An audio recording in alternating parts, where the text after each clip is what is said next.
Daisy, a talented barista and a struggling single mother, woke up early in the morning and went downstairs to the kitchen. There, she found her 7-year-old son, Junior, already at the table eating breakfast that he had prepared for himself. As Daisy poured herself a cup of coffee, Junior looked up and reminded her that his school fees were due, then, with innocent curiosity, asked if they were poor. Daisy shook her head firmly, assuring him they were not, but Junior, wise beyond his years, suggested maybe he should transfer to a cheaper school. Daisy's heart tightened, and she told him gently but firmly that such decisions were her responsibility, not his, before urging him to get ready for class. Behind his brave smile, it was clear Junior carried more than a child should. He was battling a rare bone disease that made even simple movements a challenge, yet he faced each day with quiet courage. After dropping Junior off at school, Daisy headed to the cozy neighborhood cafe where she worked, greeted warmly by Mrs. Grace, the kind-hearted owner in her 50s who treated Daisy almost like family. As they prepared for the morning rush, Mrs. Grace sighed and complained that business wasn't going as well as she had hoped, blaming the fancy new restaurants in town for luring away their customers. Daisy, ever optimistic, smiled and encouraged her not to lose hope, suggesting that a small makeover could give their cafe a fresh look and help bring people back through the doors. Meet Travis, our hero, handsome, confident, and a little too full of himself, the only son of Mr. Anderson, a powerful shipping tycoon. While lifting weights at the gym, Travis's phone buzzed with his father's call, asking if he would make it to an important meeting on time. With a smirk, Travis promised he'd be there in 5 minutes, but deep down, both men knew it was a lie. Beneath his polished exterior, Travis was fighting an uphill battle to earn his father's trust, desperate to prove himself worthy of becoming the rightful heir to the family empire. After finishing his boxing session, Travis stepped out with his senior secretary, Pablo, and decided to stop by the small cafe, unaware it was the same place where Daisy worked. Their paths crossed for the first time when Daisy, carrying a tray, accidentally bumped into him. The moment was anything but graceful. Travis barely hid his irritation and told her to keep her eyes straight, his tone sharp and dismissive. Already frustrated that his father had barred him from attending the important meeting, Travis wore his annoyance like armor, leaving Daisy with a bitter first impression of the man everyone seemed to admire. Travis's sharp comment left Daisy momentarily shaken, but she quickly gathered herself, determined to treat him like any other customer. With a warm smile, she crafted one of her signature coffee blends, pouring all her skill into every step. When Travis and Pablo took their first sips, their expressions shifted. Both were clearly impressed by the rich, unique flavor. The smooth taste seemed to melt away Travis's irritation, and for the first time that morning, a spark of approval crossed his face. In better spirits, he turned to Pablo and said they should hurry along to the meeting, his mood lifted by Daisy's unexpected talent. When Travis finally joined his father in the important meeting, he surprised everyone by offering a bold solution to the company's current crisis, a heated conflict among the seaport workers. Instead of relying on strict orders or threats, Travis suggested meeting the workers face-to-face to hear their grievances directly, believing it would earn their trust and restore order. But Mr. Anderson, as always, dismissed his son's ideas, insisting he could handle the business alone. To him, Travis was still nothing more than an irresponsible womanizer who lacked discipline, and certainly not the worthy heir the company needed. Determined to prove himself, Travis pushed past his father's doubts and confidently laid out his plan to the board members, speaking with a conviction that caught their attention. Though Mr. Anderson remained unconvinced, the rest of the board saw promise in Travis's approach, and after careful consideration, they agreed to let him handle the matter. By the time the meeting ended, the tension had shifted in Travis's favor, leaving him with a small but significant victory, a chance to show he was more serious about the business than anyone had ever given him credit for. Riding on the confidence of his small triumph, Travis made one of his impulsive decisions. He decided to hire Daisy, the barista who had unknowingly lifted his mood that morning, as his personal assistant. Something about her calm presence and quiet strength had steadied him when he needed it most, and he couldn't shake the feeling that there was something strangely familiar about her. For Travis, it wasn't just about hiring help. It was about keeping close to the one person who, without even trying, had given him the confidence to stand tall before the board. The next day, under Travis's orders, Pablo walked back into the cafe, this time not for coffee, but with an unusual offer. He calmly told Daisy that Travis wanted her to become his personal assistant at AFRI.CANTALES. Daisy blinked in surprise, certain it was some kind of joke. After all, who would hire a complete stranger for such an important role? But Pablo's serious expression didn't waver. Instead, he slid a sleek business card across the counter and told her to think about it, leaving Daisy staring after him in stunned silence. Just as Pablo left, Daisy's phone rang with an urgent call from her son's school, and without hesitation, she rushed over. There, her heart sank as the teachers explained that Junior's condition was worsening, and he would now need more advanced treatment and costly medication. The weight of reality pressed down on her. Her modest salary at the cafe could never cover such expenses. Faced with looming financial devastation and her son's fragile health, Daisy made the difficult but necessary decision to accept the offer at Anders Shipping Company, knowing it would triple her income and give Junior a fighting chance. On her very first day at Anders Shipping Company, Daisy quickly realized just how wealthy Travis truly was. The luxury around her was unlike anything she had ever seen. Later during her break, she slipped back to her old cafe to share her experience with Mrs. Grace, and the two women excitedly made a pact. They would give the cafe a fresh new look and expand it into something bigger. With Daisy now earning more and ready to invest, she would officially become a partner in the business. To bring their dream to life, they knew they needed proper funding, so they scheduled an important meeting with a bank officer for the very next day to pitch their plan.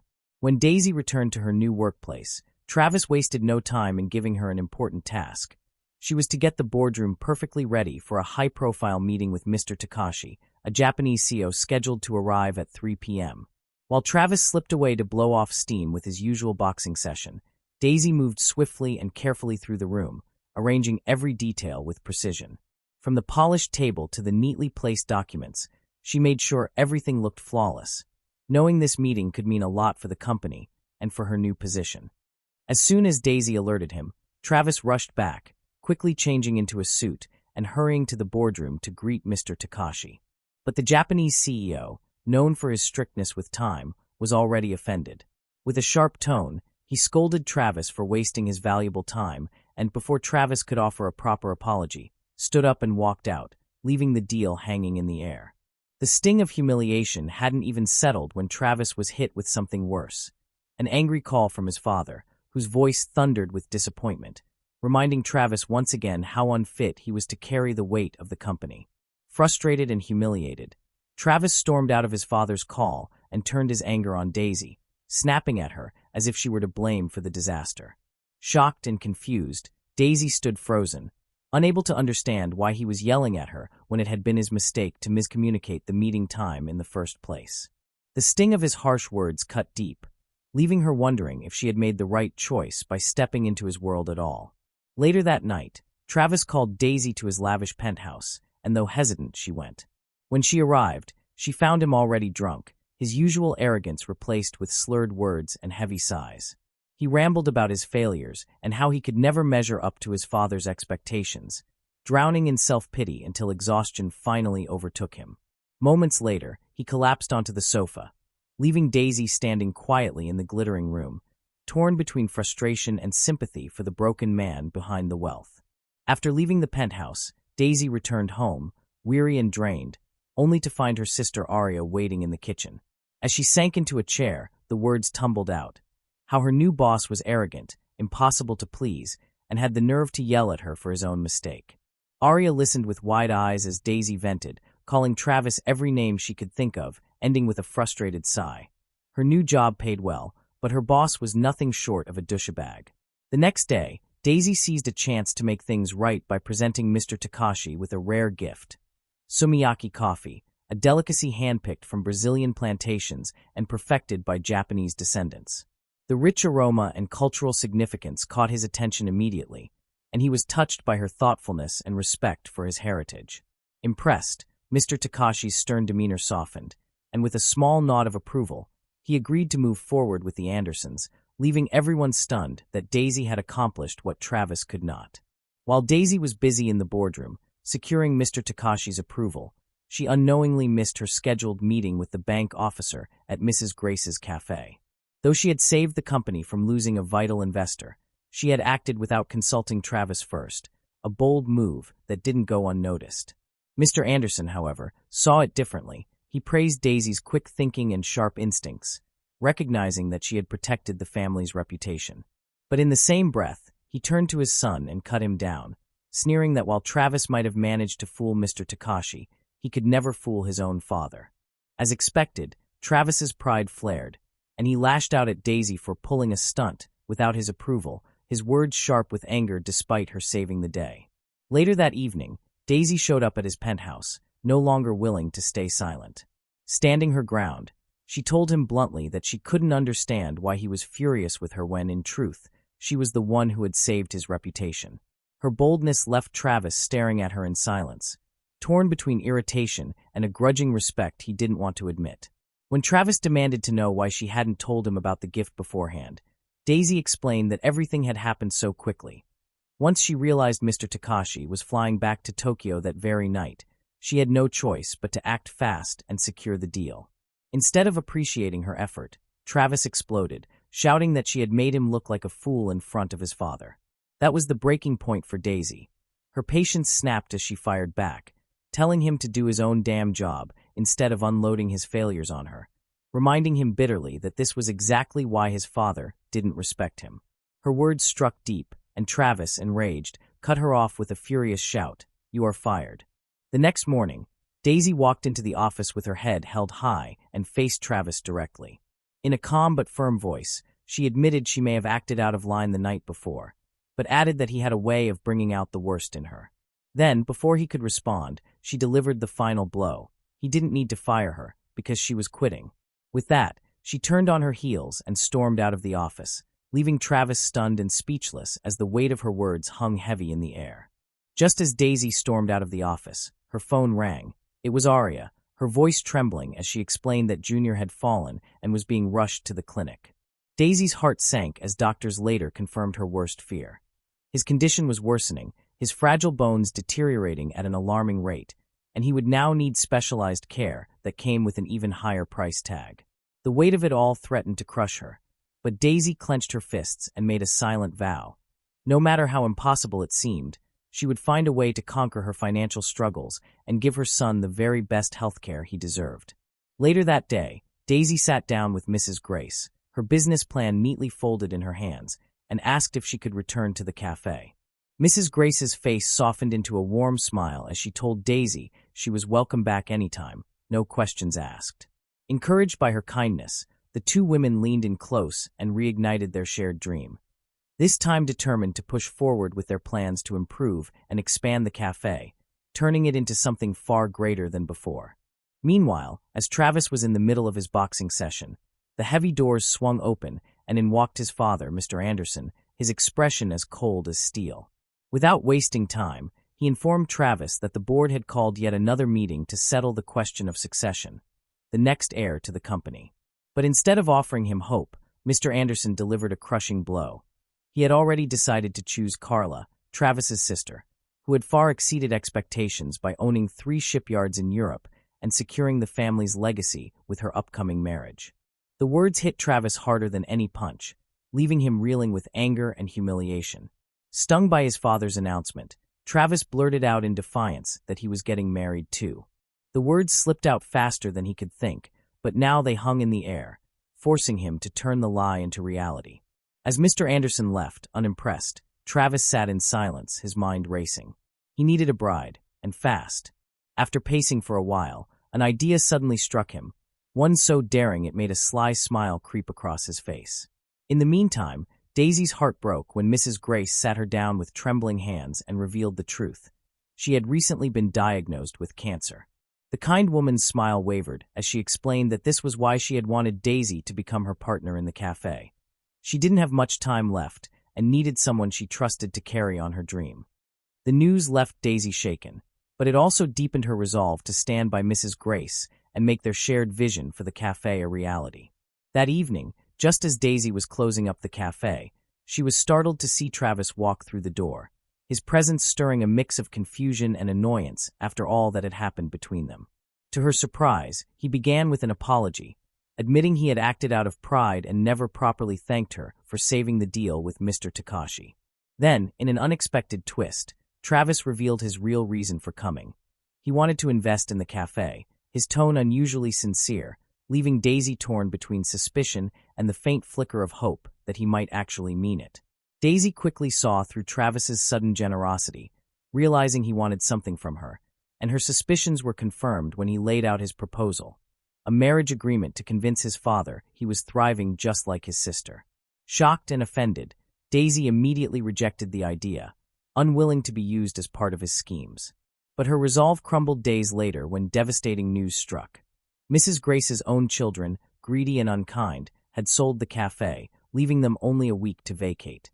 Cornered by circumstances and desperate for a way to fight back, Daisy reluctantly decided to accept Travis's offer, knowing the financial advantage could be the lifeline she needed. In the meantime, Travis found his thoughts constantly drifting back to Daisy, her face lingering in his mind long after their conversations ended. It wasn't just her fiery spirit or the way she challenged him. It was something deeper, a gnawing sense of familiarity he couldn't shake. He was certain they had crossed paths long before that fateful collision at the cafe, but no matter how hard he tried, he couldn't piece together when or where. The mystery tugged at him, leaving him restless and oddly drawn to her in ways he didn't fully understand. That evening, Daisy showed up at Travis's penthouse, her expression firm as she laid out her decision. She would agree to be his fake fiancée, but only under strict, non-negotiable terms.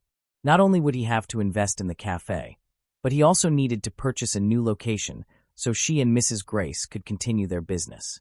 And since the engagement would pull her away from her responsibilities at the cafe, she demanded fair compensation, just like any other job. Travis listened intently, a smile tugging at his lips as he gladly accepted her terms, impressed by her boldness and secretly amused that she could match him move for move. The next day, Travis whisked Daisy off for a complete makeover, insisting that his fiancée had to look nothing short of classy and elegant. When she finally stepped out in a soft yellow dress that framed her beauty perfectly, she looked absolutely stunning, so radiant that even Travis was momentarily speechless. Curious, Daisy asked why he had chosen her of all people for such a charade, and with a rare flicker of honesty in his eyes, Travis replied that she was the only woman who could make him look like an honest man. His words caught her off guard, leaving her both flustered and strangely moved. Later, while Travis and Daisy were in the middle of staging their fake proposal scene, they were suddenly interrupted by a man calling Travis's name. To Daisy's shock, the man was none other than Chris, her ex. Completely unaware of their past. Travis greeted him warmly and proudly introduced him to Daisy, explaining that Chris had just joined the company. Daisy's heart skipped a beat, torn between the awkwardness of the moment and the storm of old memories flooding back. At the family lunch gathering, Travis proudly announced his engagement to Daisy, earning an excited cheer from his mother, who seemed overjoyed by the news. But while she was all smiles, Mr. Anderson's expression remained stone cold. He wasn't buying the act for a second. Instead of celebrating, he made it clear that he still intended to hand over the business to Carla, praising her achievements and engagement as proof she was the true heir, leaving Travis's bold declaration hanging in the air like a challenge yet to be won. In a flashback to 8 years ago, it's revealed that Chris, then 28, had abandoned a wide-eyed 19-year-old Daisy to chase opportunities in the U.S., leaving her heartbroken and alone.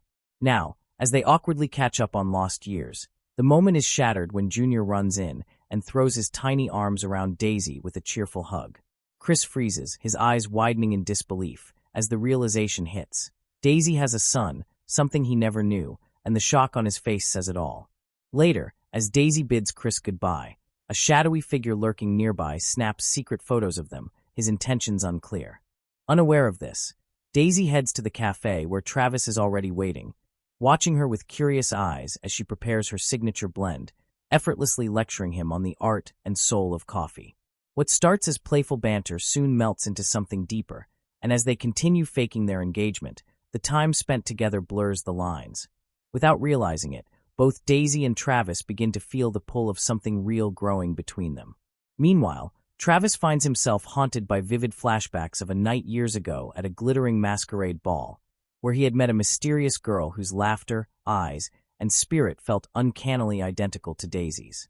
The memory grows sharper each time he's around her, stirring a restless curiosity that refuses to quiet down. As he gets closer to Daisy, Travis becomes more and more convinced that the girl behind the mask that enchanted him that night and the woman now by his side are, in fact, the very same person. The next day at work, Travis is surprised when his mother drops by, her expression softer than usual as she slips a velvet box into his hand, a treasured family ring. She tells him that if he is truly certain about Daisy, then she deserves to wear it. But before Travis can process the weight of her words, she hands him a file, her eyes shadowed with unease. Inside are recent photographs of Daisy, Junior, and Chris. Clear proof that his father had ordered someone to trail Daisy and dig deep into her personal life, uncovering secrets Travis never imagined he'd have to face. Travis is left reeling as he flips through the photos. Daisy had sworn there was nothing between her and Chris, yet here they were together, and the boy clinging to her, her son. The revelation rattles him to his core, making him wonder if he ever truly knew her at all. Shaken and mistrustful, he masks his turmoil behind cold professionalism, handing Daisy a crisp contract of engagement, a safeguard demanding her signature. Proof that if she ever tried to take advantage of him, she'd pay the price. Daisy immediately picks up on Travis's sudden shift. Just yesterday he had been warm, almost tender, and now he was cold and calculated, sliding contracts across the table like she was just another transaction. Confused and hurt, she asks why he's acting so strange, but Travis, with a calmness that cuts deeper than anger, replies that this is simply how business deals are done, and that she shouldn't expect anything more from him. Daisy's heart shatters at Travis's cold words, and unable to hold back her tears, she storms out of his office sobbing. Chris, who happens to see her, rushes after her and catches up just as the contract slips from her trembling hands. Reading it, he realizes with shock that her entire engagement to Travis is nothing but a charade. Daisy, broken and overwhelmed, keeps crying, and without thinking twice, Chris pulls her into his arms, holding her tightly as she weeps against his chest. Sadly, Travis arrives just in time to witness Daisy in Chris's arms, and the sight burns through him like fire. Without giving her a chance to explain, he storms over, snatches the contract from Chris's hand, and rips it into shreds. His voice shakes with fury as he yells at Daisy, declaring that everything between them is over, his anger masking the sting of betrayal he feels deep inside. That evening, Daisy storms into Travis's penthouse, her eyes blazing as she lashes out at him for humiliating her. But Travis fires back, accusing her of lying about having a family. His voice drips with betrayal as he demands to know the truth. Daisy, trembling with anger and pain, insists that Chris is part of her past and she wasn't ready to drag up those memories. Yet Travis presses harder, asking if Junior is Chris's son. Daisy's silence and refusal to answer hang heavy in the air, leaving Travis torn between rage and heartbreak as the room crackles with unspoken truths. Even in the middle of their fiery argument, Travis softens, his voice lowering as he steps closer, the tension between them shifting from fury to something far more dangerous. Daisy's chest rises and falls, her anger colliding with the vulnerability in his eyes, and before either of them can stop it, their lips crash together in a heated kiss that ignites everything they've been holding back. What starts as defiance quickly melts into raw passion, and in the whirlwind of emotions, they surrender to the pull between them, carrying that fire all the way to the bed. Lying beside Daisy in the quiet aftermath, Travis stares at the ceiling, his mind spinning as fragments of a long-buried memory surge back. Flashes of the masquerade ball, the dim golden lights, and the faceless girl he had once been intimately close with. As he glances at Daisy, her features so hauntingly familiar in the moonlight, his chest tightens with the realization that the mysterious girl from that night and the woman lying in his bed might just be the same person. On that fateful night years ago, the very day Chris had left for the U.S., Arya dragged a heartbroken Daisy out of the house, determined to stop her from drowning in tears. With wigs and glittering masks hiding their identities, the sisters slipped into a grand masquerade ball pulsing with music and mystery. Daisy, still nursing her wounds, had no idea that this impulsive night out would lead her straight into the path of a man who would one day change her life forever. Amid the swirl of masked faces and flashing lights, Travis, also hidden behind a mask, accidentally bumped into Daisy, sparking an unexpected spark between them. Their playful banter quickly turned into flirtation, and though Daisy's heart was heavy, she craved a distraction from her pain. With reckless courage, she leaned closer and asked him to kiss her, and what began as a fleeting moment of escape soon spiraled into a night of passion, an unforgettable one-night stand that neither of them knew would come back to haunt their futures. Back in the present, as they lay tangled in the sheets, Daisy and Travis lock eyes and finally piece it together. Their very first meeting had been that unforgettable night at the masquerade. Shocked yet relieved, Travis admits he's been searching for her ever since, convinced fate had tied them together. But just as the moment begins to feel magical, Daisy's heart hardens with reality. She pulls away, insisting that everything between them was a mistake. With trembling hands, she hurriedly slips back into her clothes and storms out of his apartment, leaving Travis staring after her, torn between regret and the fear of losing her all over again. The next day, Chris shows up unannounced at Daisy's door once more, his eyes heavy with guilt and determination. He apologizes for vanishing all those years ago, admitting that leaving her was the biggest mistake of his life. Now that he's back, he vows not to lose her again, declaring that he will fight for her no matter the cost. Daisy, caught between anger, heartbreak, and the storm of emotions swirling inside her, can only stare at him in silence, unsure whether to slam the door or let him back into her world. In the meantime, Travis texts Daisy insisting they need to talk about the other night, and when they finally meet, the tension between them is palpable. He asks her why she bolted in shock, and with trembling honesty, Daisy admits it was because she realized he was the man she had met all those years ago at the masquerade ball. Heart-pounding, she finally reveals the truth she has kept buried for so long. Junior is her son, and Travis is his father. Instead of reacting with disbelief, Travis calmly says he isn't surprised, confessing that he had suspected it all along, given the timing of their fateful night 8 years ago. Travis takes the revelation with unexpected warmth, telling Daisy that they can finally be a real family and apologizing for all the pain she had to endure on her own. But Daisy, holding back tears, shakes her head and says she doesn't want to reveal the truth about Junior. His condition already makes life hard enough, and she refuses to risk complicating it further. With a heavy heart, she suggests that they go their separate ways, and before Travis can stop her, she turns and walks away, leaving him torn between anger, love, and a desperation he can no longer hide. The next day, Travis shows up at Daisy's apartment determined to meet Junior, introducing himself gently as her friend before pulling out a toy ship and placing it in the boy's hands. Junior's eyes light up with excitement as he inspects the gift, and soon the two are chatting easily, as if they'd known each other for years. When Travis crouches down to hug him goodbye, the embrace feels warm and unexplainably natural, tugging at his heart in ways he never imagined. With a smile that hides his own emotions, Travis promises they'll see each other again soon before walking out. Travis successfully secures the trust of a new investor, who is so impressed that he invites him to an exclusive dinner with other key stakeholders, insisting he bring along the soon-to-be Mrs. Anderson. But just as things seem to be turning in his favor, his father delivers a crushing blow, revealing that Carla will be flying into town next week, where he plans to officially announce her as the new CEO of the company. For once, Travis doesn't argue. Instead, with a weary look, he tells his father to do whatever he wants, admitting he's exhausted from endlessly trying to prove himself to a man who refuses to ever see his worth. That evening, Daisy shows up at Travis's place, her face set with determination as she hands him back the toy ship he had given Junior. She firmly tells him to stop interfering in her and her son's life, but Travis doesn't back down.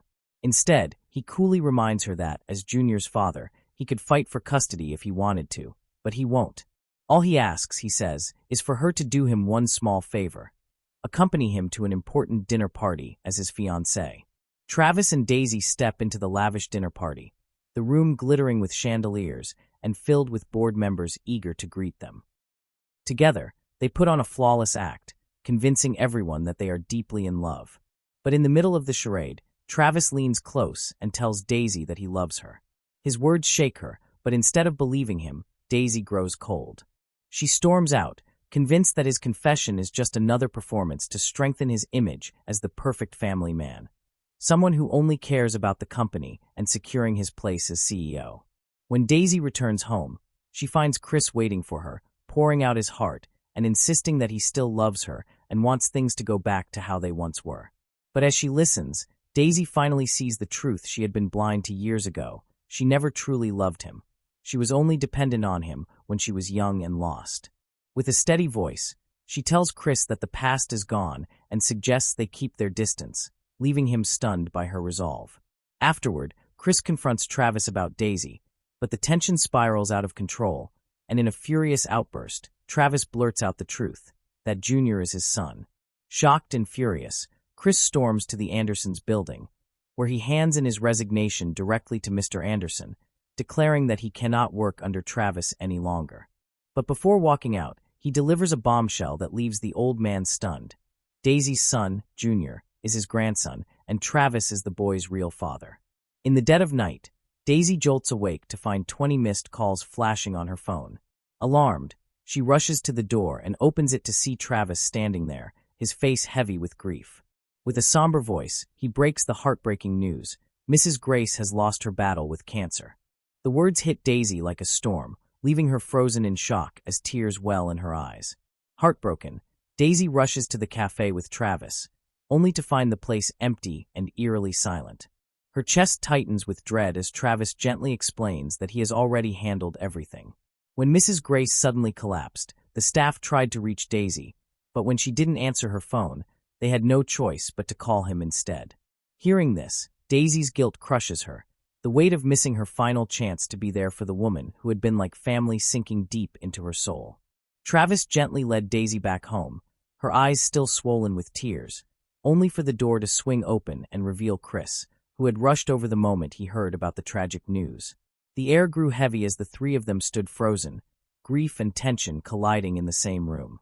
But Travis, unwilling to let the moment slip away, looked Daisy straight in the eye and demanded she choose once and for all between him and Chris, forcing her to confront not only her shattered heart, but also the impossible decision of who truly held it. Outside, Travis sat in his car staring blankly out the window, the pain on his face saying it all. Daisy had chosen Chris.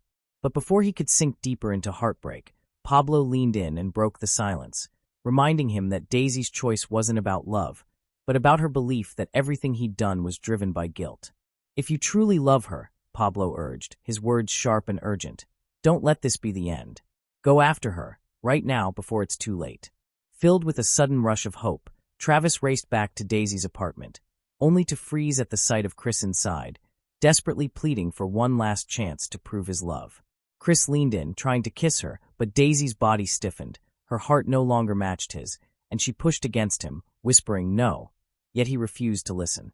In that charged, suffocating moment, the door flew open.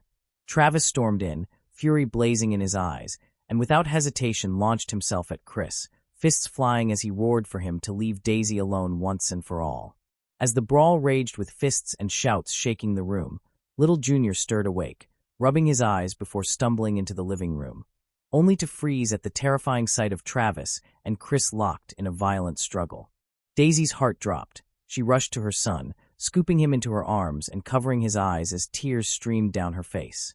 Her voice broke into a scream, trembling with anger and despair, as she shouted at both men to get out of her apartment, her cries echoing louder than their fists, cutting through the chaos with raw, desperate finality. The next morning, Travis found himself cornered in his father's study, the weight of Mr. Anderson's fury bearing down on him like a storm. With a cold, cutting glare, his father accused Daisy of being nothing more than a manipulator, a common girl, who had tricked him into fatherhood to siphon the Anderson fortune, and he swore he would not let their family's name be dragged through the mud because his son was too blind to see it. Then came the ultimatum, sharp as a dagger: either cut ties with Daisy and secure his rightful seat at the table as heir to the empire, or throw it all away and watch that power fall into the hands of Carla, his ambitious sister. Just as the tension with his father reached its peak, flashing red and blue lights cut through the Anderson estate's gates, and moments later police officers stormed in, announcing they were there to arrest Travis for physical assault.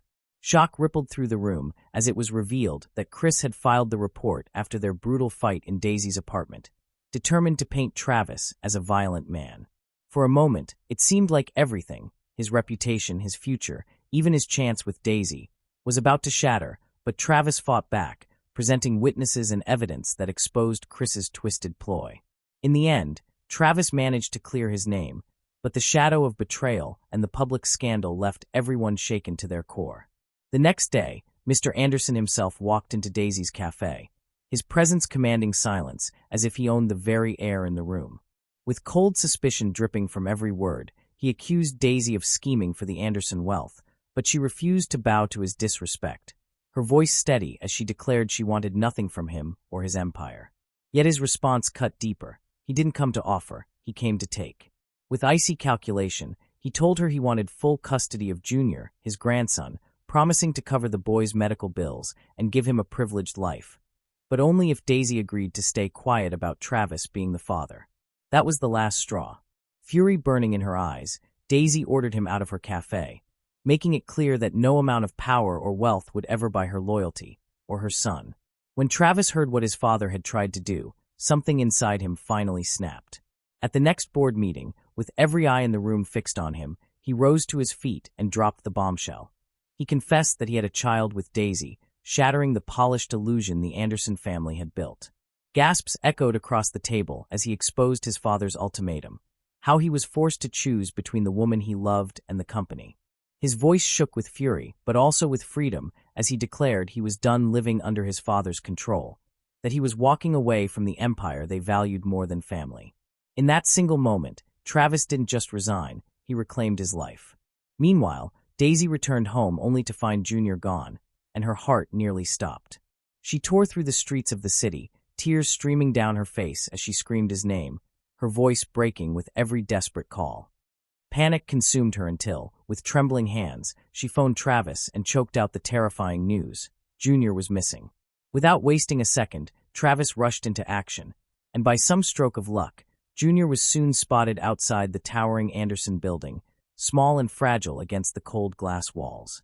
Relieved beyond words, Travis scooped him up into his arms, holding him close before kneeling down to gently chat with the boy, calming him with warmth and tenderness as though he'd been waiting his whole life for this moment. With innocent eyes full of curiosity, Junior confessed that he had Googled Travis Anderson to find his way there, then looked up at him with a casual but earth-shattering question. "Are you my daddy?"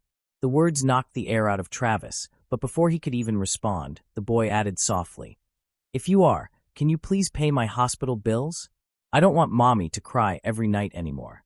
The raw honesty in his voice cut deeper than any boardroom betrayal ever could, and Travis, fighting back the burn of tears in his eyes, found himself utterly speechless, his heart breaking under the weight of a child's plea. Moments later, Daisy came running, breathless and trembling, as she fell to her knees and pulled Junior into her arms, clutching him as though she would never let go again. Relief flooded her face as tears streamed down, but before the moment could settle, Travis gently brought up the boy's medical bills, promising to take the burden off her shoulders. Daisy, however, straightened with quiet strength, her voice steady as she said she had made her choice years ago, to carry this responsibility alone, no matter how heavy. "He's my son," she whispered firmly, "and taking care of him is my duty, not yours." Her words stung Travis like a rejection, but beneath her resolve, he could see the pain she tried so hard to hide. Haunted by Daisy's tears and Junior's innocent plea, Travis stormed back into his father's office, pride shoved aside, his voice laced with desperation as he begged for his job back. For the first time, he wasn't thinking of power, wealth, or proving himself, only of the little boy who bore his blood and the mother who had carried the weight alone for years. He admitted that Junior's illness would be a lifelong battle and that he could not, in good conscience, let Daisy drown in medical bills when he had the means to lift that burden. His eyes burned with guilt and determination as he told his father that this wasn't about the company anymore. It was about stepping up as a man, a father, and giving his son the future he deserved. Determined to support Daisy and Junior without directly interfering, Travis knew he needed his position at the company back to handle the financial burden. Reluctantly, he approached his father, who agreed to reinstate him as CEO, but on 3 strict conditions. He must back his sister Carla in all business matters, fulfill every responsibility of the role without exception, and marry the daughter of another powerful shipping tycoon to strengthen alliances. Trapped by circumstance yet unwavering in his mission, Travis accepted the terms, but with one firm demand of his own. His father must stay away from Daisy and their son, leaving him to protect his family on his own terms.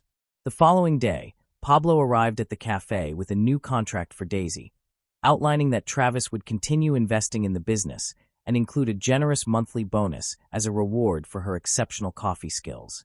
Sensing there was more to it, Daisy pressed him for details, and with hesitation, Pablo finally revealed the truth. Travis was getting married. The words hit her like a thunderbolt, leaving her frozen in shock as the reality of her own feelings crashed over her.